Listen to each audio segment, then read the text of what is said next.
نحمده ونصلي على رسوله الكريم اما بعد فاعوذ بالله من الشیطان الرجیم بسم اللہ الرحمن الرحیم سورۃ عبس مکیہ بسم اللہ الرحمن الرحیم عبس وتولى ان جاءه الاعمى وما يدريك لعله يزكى او یذکر فتنفعہ الذکریٰ صدق اللہ العظیم۔ سورہ عبسہ کی ابتدائی 4 آیات کریمہ آپ حضرات کے سامنے تلاوت کی ہیں۔ آیات کریمہ کا ترجمہ یہ ہے، اللہ رب العالمین ارشاد فرما رہے ہیں عبس وتولی کہ پیغمبر صلی اللہ علیہ وسلم نے تیوری چڑھائی اور منہ پھیرا، اس لیے کہ ان کے پاس ایک نابینا شخص آیا۔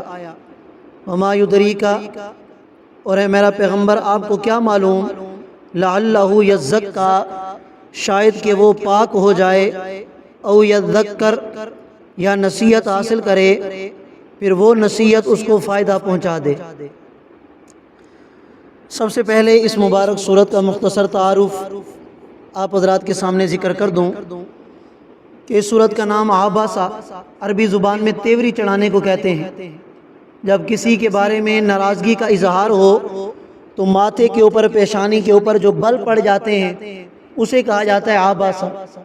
کیونکہ اس مبارک سورت کا آغاز اسی لفظ سے ہوا ہے تو اسی وجہ سے سورت کا نام سورہ عبسہ رکھ دیا گیا۔ اس مبارک سورت کی 42 آیات کریمہ اور 1 رکوع ہے۔ اس سے پہلے جتنی بھی صورتیں گزر چکی ہیں ان کے رکوع 1 سے زیادہ ہوتے تھے۔ یہ پہلی صورت ہے کہ جس میں صرف 1 رکوع ہوگا، اور آگے بھی جتنی بھی صورتیں آئیں گی تو ان میں بھی تقریباً 1 ہی رکوع ہوگا، 1 سے زیادہ نہیں۔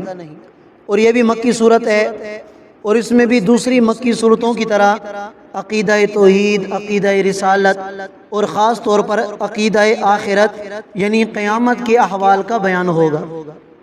اللہ کریم ارشاد فرماتے ہیں کہ پیغمبر صلی اللہ علیہ وسلم نے تیوری چڑھائی وتولی، اور منہ موڑا۔ اس مبارک صورت کا شان نزول یہ ہے، یعنی جس وجہ سے یہ صورت نازل ہوئی۔ ایک موقع پر آپ علیہ السلام تشریف فرما تھے تو مکہ کے بڑے بڑے سردار جو کافر تھے وہ آپ علیہ السلام کے پاس جمع تھے، اور روایات کے اندر آتا ہے کہ ان کا مقصد بھی شرارت کرنا تھا، آپ علیہ السلام کو تنگ کرنا تھا، ایمان لانا مقصود نہیں تھا۔ اور آپ علیہ السلام کی یہ تمنا ہوا کرتی تھی کہ چونکہ میں اللہ کی طرف سے پیغمبر بنا کے بھیجا گیا ہوں تو میرا تو یہ کام ہے، ذمہ داری ہے، میں ہر کسی کو دعوت دوں گا۔ تو آپ علیہ السلام کافروں کے پیچھے بھی جاتے، مسلمانوں کے پیچھے بھی جاتے، مکہ کے سرداروں کو پکڑ پکڑ کر اللہ کا پیغام انہیں سنایا کرتے۔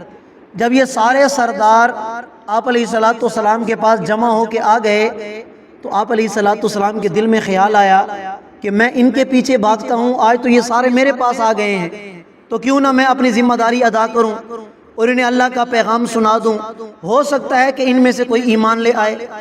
اگر یہ سردار ایمان لے آئیں گے تو ان کے پیچھے جو ان کے قبیلے ہیں، ان کے ماتحت لوگ ہیں، وہ خود بخود ایمان لے آئیں گے۔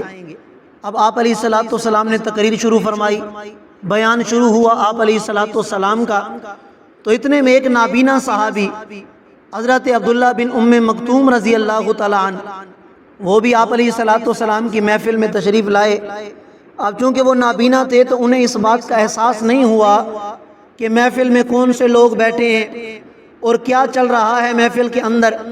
جو ہی آپ علیہ السلام تھوڑا سا خاموش ہوئے تو انہوں نے یہ سمجھا کہ آپ نے اپنی بات ختم کر دی، اب میں سوال کر دوں۔ تو یہ جو نابینا صحابی تھے انہوں نے آپ علیہ السلام سے کوئی سوال کیا، کوئی مسئلہ پوچھا۔ آپ علیہ السلام کو یہ بات اچھی نہ لگی، اس لیے کہ آپ علیہ السلام کافروں کو دعوت دے رہے تھے، تو آپ نے یہ سوچا کہ یہ موقع نہیں تھا سوال کرنے کا، لیکن انہوں نے سوال کر دیا۔ اس پر آپ علیہ السلام نے ناراضگی کا اظہار فرمایا، اور جو ہی ناراضگی کا اظہار ہوا تو پیشانی پر بل پڑ گئے، ناراضگی کا اظہار، اس کے آثار ظاہر ہونے لگے۔ اسی کا ذکر اس آیت کریمہ میں کیا گیا ہے۔ تو حضرت عبداللہ بن ام مکتوم رضی اللہ تعالیٰ عنہ نے سمجھ لیا کہ ابھی تک آپ علیہ السلام کی بات پوری نہیں ہوئی، آپ نے دوبارہ کافروں کو دعوت دینا شروع کی، تو یہ صحابی اس محفل سے نکل کر گھر واپس چلے گئے، اور اللہ تعالیٰ نے آپ علیہ السلام پر یہ مبارک صورت نازل فرمائی، جس میں آپ علیہ السلام کو گویا اس بات کی تنبیہ کی گئی کہ میرا پیغمبر، آپ نے اس وجہ سے پیشانی پر بل چڑھا لیے، آپ نے اس وجہ سے تیوری چڑھائی، اور اس نابینا شخص سے آپ نے منہ موڑا کہ وہ آپ سے حق کی طلب کے لیے آیا تھا، اور یہ جو آپ کے سامنے بیٹھے تھے یہ تو سارے کافر تھے، یہ تو سارے مشرک تھے، اور انہوں نے ایمان بھی نہیں لانا تھا، یہ شرارت کے لیے آئے ہوئے تھے، تو آپ نے یہ ناراضگی کا اظہار کیوں کیا؟ جب یہ مبارک صورت نازل ہوئی، آپ علیہ السلام نے اس کی آیات کو پڑھا، تو صحابہ کو بھیجا کہ جاؤ اس نابینا صحابی کو میرے پاس لے کے آؤ۔ اب وہ وہاں پر ڈرے ہوئے تھے، جب صحابہ اس کو بلانے کے لیے گئے تو وہ ڈرے گئے کہ ابھی مجھے سزا ملے گی کہ میں نے آپ علیہ السلام کی گفتگو کے درمیان میں سوال کیا، اب یہ بھی ڈرے ہوئے ہیں۔ بہرحال حجرے میں پہنچے تو آپ علیہ السلام کے مبارک کندھے پر ایک چادر ہوا کرتی تھی، وہ چادر آپ علیہ السلام نے زمین پر بچھائی، اور اس صحابی سے ارشاد فرمایا کہ میری چادر کے اوپر بیٹھ جاؤ۔ کیا شان اللہ نے عطا فرمائی ہے کہ آپ علیہ السلام کی مبارک چادر آپ نے نیچے بچھا دی اور فرمایا کہ تم اس کے اوپر بیٹھ جاؤ۔ تو یہ صحابی کہنے لگے یا رسول اللہ میری کیا مجال ہے کہ میں آپ کی چادر کے اوپر بیٹھوں گا، یہ نہیں ہو سکتا۔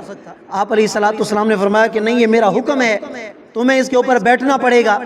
آج تمہاری وجہ سے اللہ تعالیٰ نے میرے اوپر ناراضی کا اظہار کیا ہے، تمہاری اتنی بڑی شان ہے کہ اللہ بھی اگر مجھ سے کوئی غلطی ہوئی ہے، کوتاہی ہوئی ہے، تو اللہ نے ناراضگی کا اظہار فرما دیا، تو آؤ میری چادر کے اوپر بیٹھ جاؤ۔ ان کو ان کی چادر کے اوپر بٹھایا، اور آپ علیہ السلام نے فرمایا کہ دیکھو میرے بھائی، کوئی حقارت مقصود نہیں تھی، آپ کی کوئی تذلیل مقصود نہیں تھی، آپ میرے لیے ان سے بڑھ کر ہیں، لیکن میرے دل میں خیال یہ تھا کہ وہ کافر ہیں، آپ تو مسلمان ہیں، بعد میں بھی سوال کر سکتے ہیں، میرے ذہن میں یہ تھا کہ ان کافروں کو میں دعوت دے رہا ہوں، ہو سکتا ہے ان میں سے کوئی ایمان قبول کر لے، تو میں اپنی جگہ ٹھیک تھا، آپ اپنی جگہ ٹھیک تھے۔ بہرحال اللہ نے آپ کے اوپر جو میں نے ناراضگی کا اظہار کیا ہے، اس کے لیے اللہ تعالیٰ نے یہ صورت نازل فرمائی۔